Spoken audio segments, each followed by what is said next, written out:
آیا امامت از اصول دین هست یا از اصول مذهب است؟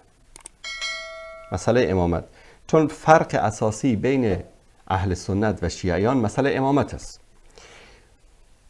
آخوندهای شیعه وقتی که اذا لقوا الذین آمنوا با ما روبرو میشن چی میگن؟ میگن که امامت از اصول مذهب شیعه است، از اصول دین نیست. و به همین دلیل شما برادران عزیز اهل سنت مایید، شما انفسنا هستید، ما شما رو دوست داریم، جای شما روی چشم ما، شما در قلب‌های ما جا دارید. و اذا خلوا الی شیاطینهم، آخوندا که با همیشه چقدر خرن اینا، چقدر اینا رو ما داریم گولشون میزنیم، فریبشون میزنیم. امامت که از اصول دین است در نزد ما. دقیقاً همین کار رو آیت الله محسنی انجام میده. در یک جای آیت الله محسنی رافضی رو میبینیم که میگه که امامت از اصول دین است. در یک جا آیت الله محسنی منافق رو میبینیم که میگه نه خیر اهل سنت عزیز، شما هم مسلمونید، امامت که از اصول مذهب است، اونم برای شیعه است، به شما ربطی نداره. دقیقاً همین کار انجام میده. من این رو خدمت شما عزیزان و بزرگواران نشون بدم در اینجا که محسنی در این مورد چی میگه. کتاب صراط الحق فی معارف الاسلامیه و اصول الاعتقادیه، تالیف کی؟ آیت الله آصف محسنی. اینم کتاب صراط الحق جلد 3.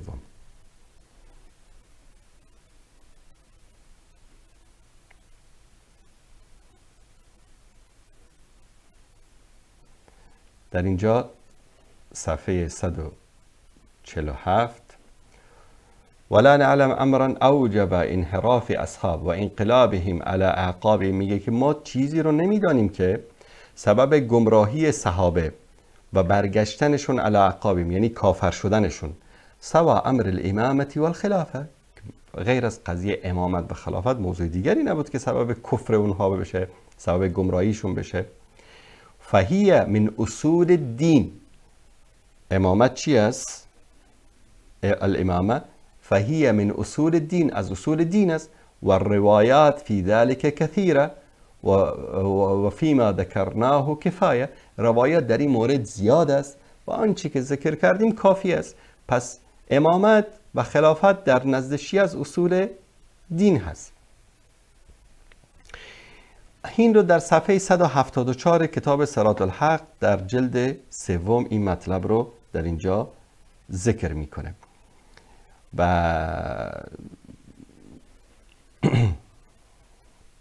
در اینجا مثلا در این قسمت ببینید که میگه که و ما عن النبی الاکرم من ان علی خیر البشر فمن ابا فقد کفر، به علی بهترین بشر است، هر کس که انکار بکند کافر است.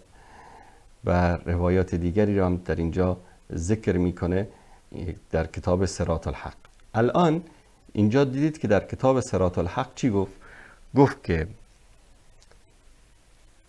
امامت از اصول دین است، روایات زیادی وجود داره، مسئله قطعی است.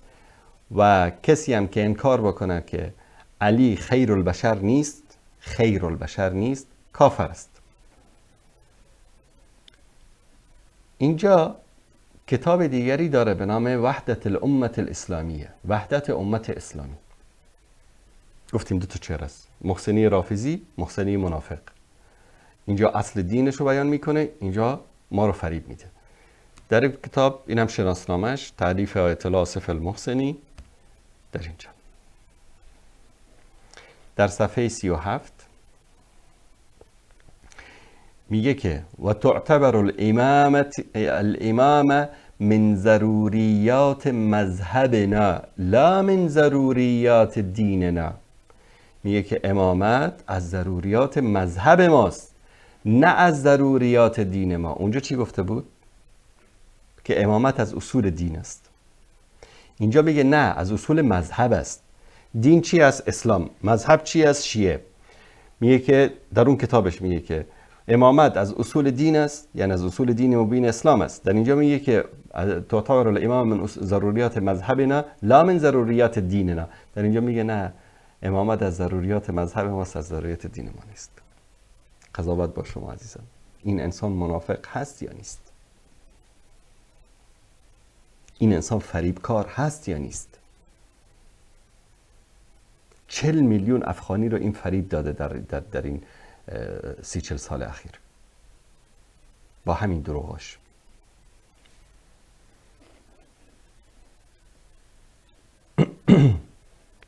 حالا اینجا یک مطلبی دیگه هم در مورد نواصب میگه که اما ناصبی فهو مثل الغالی لا یعتبر مسلما. این یک موضوع دیگه است که انشالله بهش میپردازیم. پس امامت در جای میگه از اصول دین است، در جای میگه که از اصول مذهب است.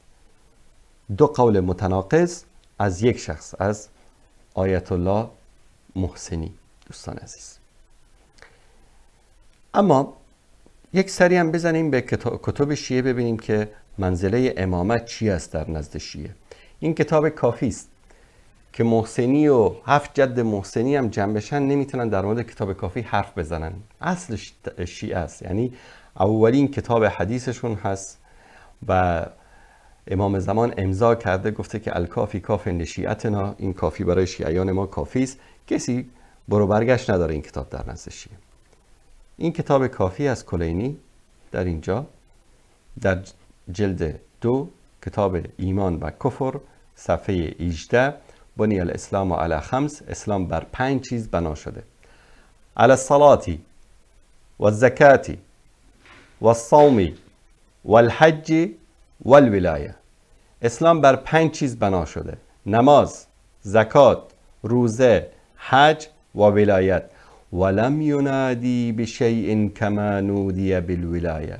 بر هیچ چیزی تاکید نشده مانند تاکیدی که بر ولایت شده. محسنی میگه که در جایی از اصول دین است، در جایی میگه از اصول مذهب است. کلینی میگه از ارکان دین است. ما ارکان دینمون شهادتین است، نماز است، روزه است، زکات است، حج است. اینا شهادتینشون چی است؟ ولایت علی است. اشهد ان علی ولی الله.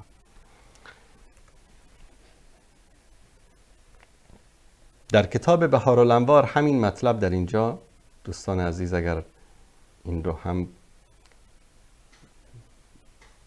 نشون بدن.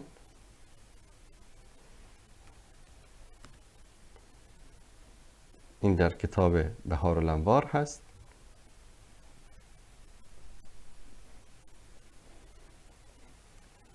این رو من خدمت شما در اینجا بیارمش. این کتاب بهارالانوار، اینم صفحه بعدش، اینم سال چاپش، در صفحه 210 جلد 23. قال شيخ المفيد قدس الله روحه في كتاب المسائل اتفقت الاماميه، شیعیان امامیه اتفاق نظر دارن على ان من انکر امامت احد من الائمه، کسی که امامت یکی از امامان را انکار بکند و جحد ما اوجب الله تعالی و انکار بکند آنچه که الله متعال آن را واجب کرده است، له من فرض طاعه، که اطاعت از امام واجب، فهو کافر ضال مستحق لخلود فی النار. کافر است، گمراه است، جاویدان در آتش دوزخ است. این از مجلسی، اون از کلینی بود، اینم از آقای کی مجلسی. در مازندرانی در شرح اصول کافی هم این مطلب رو در اینجا بیان میکنه که خدمت شما عزیزان من این رو نشون بدم.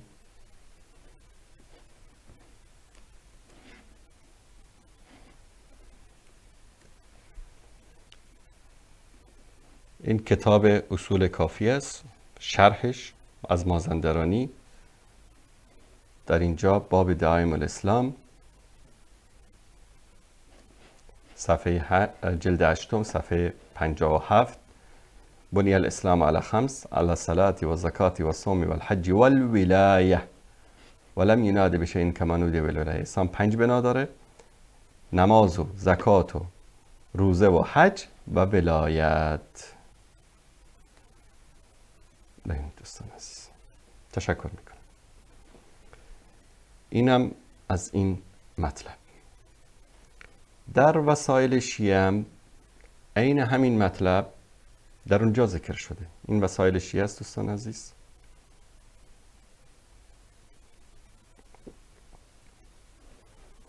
روایت دهم کتاب الطهاره صفحه 23 میگه قال بني الاسلام على خمس، على الصلاة والزكاة والصوم والحج والولاية ولم ينادي بشيء ما نودي بالولاية. اسلام 5 رکن داره، نماز است و زکات است و روزه است و حج و ولایت. روایت 12 صفحه 24 در اینجا در باب وجوب عبادات الخمس چی میگه؟ و اقام الصلاة و ایتاء الزکاة و حج البیت من استطاع الیه سبیلا و صوم رمضان و الولایه. دوستان عزیز تشکر میکنم. این بود خلاصه از این مطالبی که در کتاب‌های این هاست در مورد امامت از اصول دین است یا اصول مذهب است و تناقضات آقای محسنی.